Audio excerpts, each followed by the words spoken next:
గుర్తింపులేని గుమ్మడికాయ.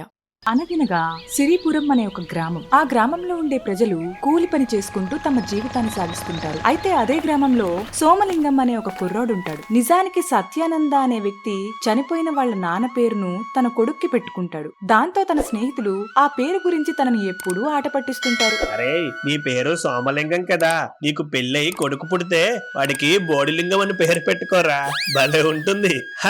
నిజమే రోయ్, అప్పుడు నీలాగే నీ కొడుకు పేరు కూడా మంచి గుర్తింపు వస్తుంది అని తన స్నేహితులు హేళన చేయడంతో సోమలింగం బాధగా అక్కడి నుండి వెళ్లిపోతాడు. అయితే అలా నడుస్తూ దారిలో ప్రజలు సంచారం తక్కువగా ఉండే చోటు వద్ద ఒక ముసలి తాత గుమ్మడికాయలు పండిస్తూ ఉంటాడు. ఆ సమయంలో సోమలింగం అటుగా చూస్తూ ముందుకు కదులుతాడు. ఎందుకో అందరూ నన్నే మాటలు అంటుంటారు, అసలు నా జీవితానికి సరైన గుర్తింపే లేదు అని సోమలింగం అనుకుంటూ కొద్దిసేపటి తర్వాత ఇంటికి చేరుకుంటాడు. అలా ఇంటికి చేరుకుని హాల్లో కూర్చున్న సమయంలో వంటగది నుండి అతని తల్లి కోపంగా కొడుకు వద్దకు వస్తుంది. వచ్చావా నాయనా? ఏమైందమ్మా? ఏమైందంటావేంట్రా? ఉదయం నిన్ను ఇడ్లీ రవ్వ తీసుకుని రమ్మంటే ఉప్మా రవ్వ తీసుకొచ్చావు. అవునా, ఏదో కంగారులో అలా జరిగిపోయి ఉంటుందమ్మా.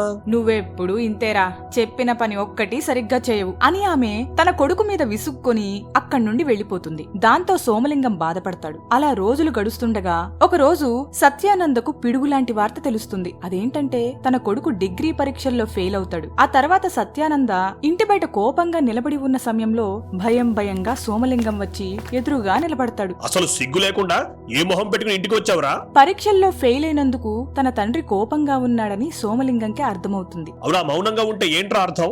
ఏదైనా మాట్లాడు గాడిదా. నన్ను క్షమించండి నాన్న, ఈసారి ఖచ్చితంగా పాస్ అవుతాను. నాకు నీ మాటల మీద నమ్మకం లేదురా. నీకు ఏదైనా చేతి పని నేర్పించి పనిలో పెట్టాలి, అప్పుడే నువ్వు సరి అవుతావు. ప్లీజ్ నాన్న, ఈ ఒక్కసారికి నా మాట వినండి. నన్ను విసిగించకుండా నోరు మూసుకుని ఇంట్లోకి పో.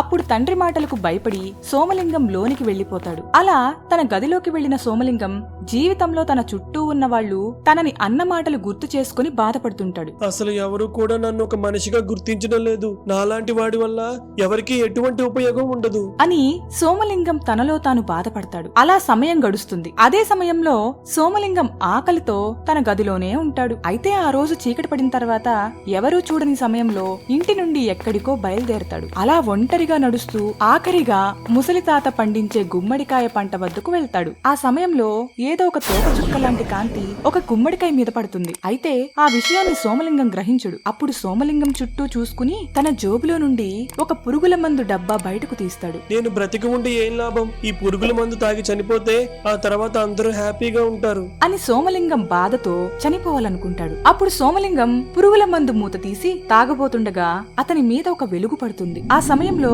సోమలింగం ఆ వెలుగు వస్తున్న వైపు చూడగా అక్కడ మెరుస్తున్న ఒక గుమ్మడికాయ కనిపిస్తుంది. దాని వైపు సోమలింగం ఆశ్చర్యంగా చూస్తూ దగ్గరకు అడుగులు వేస్తాడు. ఆ తర్వాత సోమలింగం కింద ఉన్న గుమ్మడికాయని చేతిలోకి తీసుకుంటాడు. ఇదేంటి ఇలా మెరుస్తుంది?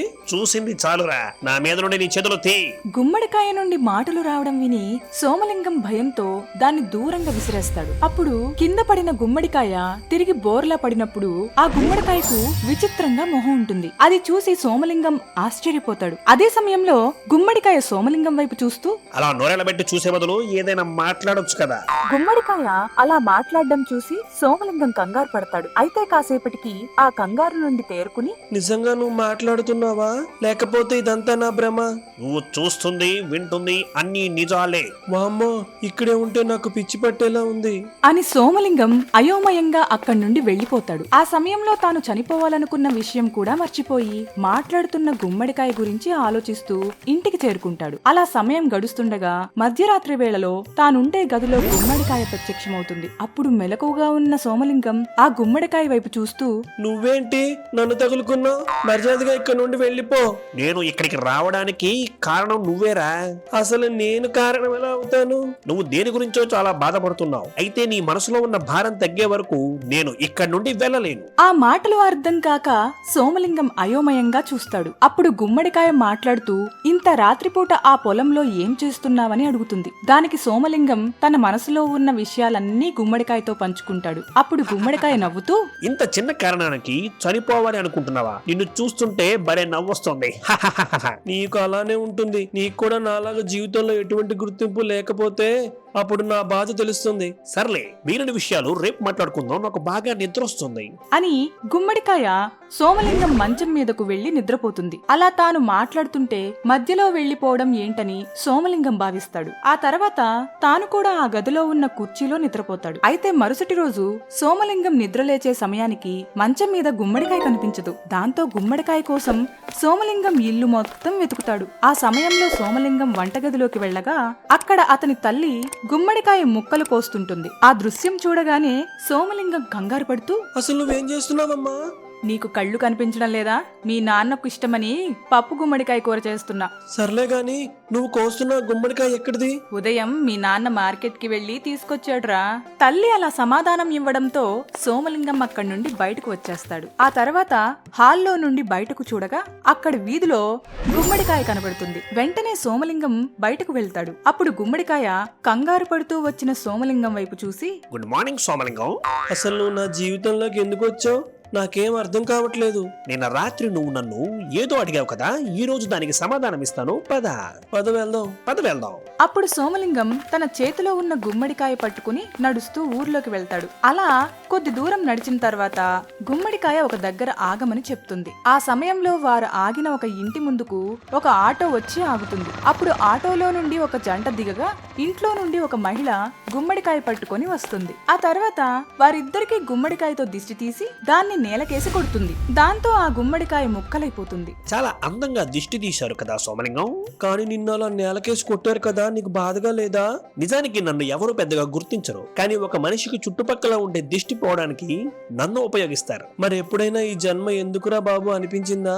ఒక్క విషయం బాగా గుర్తు పెట్టుకో సోమలింగం, ఈ లోకం మనల్ని చిన్న చూపు చూడవచ్చు, కానీ అదే మనసులో పెట్టుకొని మనం నిరాశ పడకూడదు అంటూ గుమ్మడికాయ కొన్ని హితబోధలను చేస్తుంది. ఆ తర్వాత కాస్త ముందుకు వెళ్ళగా ఇళ్ల బయట వేలాడుతున్న గుమ్మడికాయలు చూస్తాడు. అమ్మగారు, తాజా గుమ్మడికాయలు ఉన్నాయి, తీసుకుంటారా? కూరగాయలన్నీ తీసుకున్నాను కదా, గుమ్మడికాయ ఏం వద్దులే. అసలు ఎవరైనా గుమ్మడికాయ కొంటారా? అవునమ్మగారు, ఈ గుమ్మడికాయల వల్ల గిట్టుబాటు ధర కూడా రావడం లేదు. ఇలా అమ్మడానికి తిప్పే బదులు ఏదో పెంట కుప్పలో పడే అని ఆ మహిళ మాట్లాడుతుంది. అవన్నీ వింటున్న సోమలింగం, ఇలాంటివన్నీ జరిగితే నీకు బాధగా ఉండదా? కనీసం నిన్ను ఎవరు గుర్తించడం లేదు. మనం ఎప్పుడూ ఒకరి గుర్తింపిస్తారని బ్రతకూడదు సోమలింగం. జీవితంలో అన్నిటిని అధిగమిస్తూ ముందుకు వెళ్ళాలి. ఆ గుమ్మడికాయ మాటలు సోమలింగానికి ధైర్యాన్నిస్తాయి. అయితే చివరిగా సోమలింగం ఇంటికి చేరుకుని ఆ గుమ్మడికాయను ఇంటి బయట విడిచిపెడతాడు. ఆ తర్వాత హాల్లో కూర్చున్న తండ్రి వద్దకు వెళ్తాడు. నాన్న, మీతో ఒక విషయం గురించి మాట్లాడాలి. ఏంటో త్వరగా చెప్పరా. మీరు చెప్పినట్టు నేనేదో ఒక పని చేయలేను నాన్న.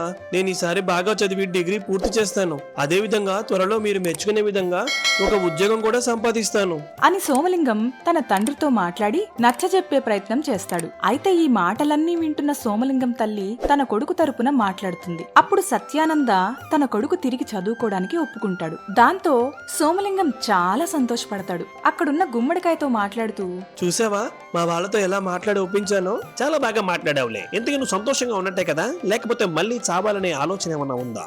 అలాంటిదేం లేదు. నిజానికి నువ్వు నా జీవితంలోకి వచ్చి చాలా మేలు చేసావు. ఇకపై ఇద్దరం కలిసే ఉండొచ్చు. అది కుదరదు సోమలింగం. ఇప్పుడు నీ మనసులో ఉన్న భారం తగ్గింది అంటే నేను వెళ్లాల్సిన సమయం కూడా వచ్చింది. బాయ్ అని గుమ్మడికాయ మాట్లాడుతున్న సమయంలో ఆకాశం నుండి ఒక కాంతి వచ్చి దాని మీద పడుతుంది. అయితే కొన్ని క్షణాల తర్వాత సోమలింగం చేతిలో ఉన్న గుమ్మడికాయ మాయమైపోతుంది. అప్పుడు సోమలింగం మొహంలో ఒక చిన్న చిరునవ్వు వస్తుంది. అలా ఆ రోజు నుండి సోమలింగం తన జీవితాన్ని ఆనందంగా గడుపుతూ బాగా చదువుకుంటూ ఉంటాడు.